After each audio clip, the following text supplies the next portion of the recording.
Do you believe the story of Troy is real? Or is it just a legend? A myth that refused to die? By the narrow straits of the Dardanelles, where the earth has hidden its secrets for thousands of years, a legend was born. Beneath the rolling hills and the quiet waves lie the stones of a city that changed the course of myth and memory.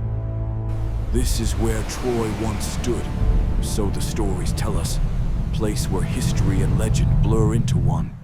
Imagine Troy not as a ruin, but alive, its golden towers gleaming in the sun, a bustling harbor full of merchant ships, markets filled with traders from distant lands. It was not just a city, but a symbol of wealth and power, drawing both admiration and envy from across the Aegean. According to Homer, Greeks gathered the mightiest army the world had ever seen.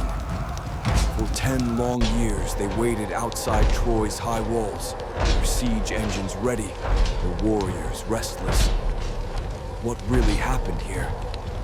Was there truly a decade-long war, or a shorter, more brutal strike hidden by poetic exaggeration? The story of the wooden horse is one of history's most famous deceptions. The gift left at the gates, a city asleep, hidden soldiers waiting to strike. Yet some scholars now wonder, was the horse a literal sculpture, or a metaphor for a secret fleet landing by night, or even a forgotten siege engine whose name was later transformed into legend? Hit that button. Like this video. Subscribe. What if Helen's abduction was never about love, but about politics?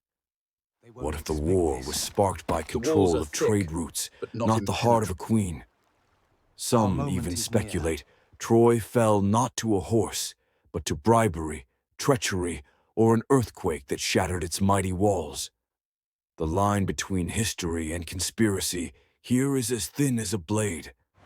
When archaeologists dug into the hills near Hisarlik in modern-day Turkey, they found not one city, but many, layers upon layers of destruction and rebuilding. Fire, rubble, new walls upon old.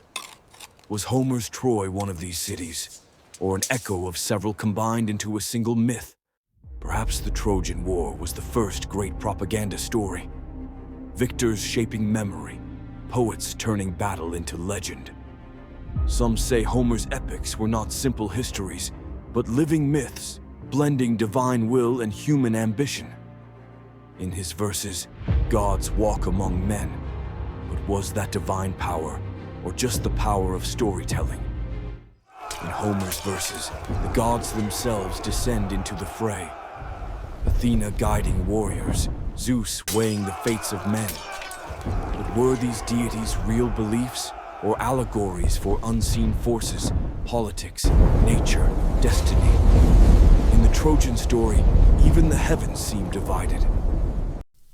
Centuries later, a man obsessed with Homer set out to prove the legend real. Heinrich Schliemann's spade struck stone where poetry had once ruled. He unearthed walls, gold, and controversy, for even his methods were as dramatic and disputed as the war he sought. Today, the ruins of Troy are silent, but they still speak. Visitors walk among broken stones where kings once stood, holding copies of the Iliad in their hands, trying to see the ancient city through the eyes of a poet. Here, past and present, touch for a moment. From Troy to today, wars over power, trade and pride still echo. Each new conflict wears a different mask, but tells an old story. The siege may be gone, but the pattern remains, woven into our history. The true secret of Troy may be this: the war never ended. It lives on in every retelling, shaping how we remember our own conflicts. Every legend carries a fragment of truth, and every truth a fragment of legend. This is Timequake Stories, where myths awaken, history trembles, and forgotten worlds rise again.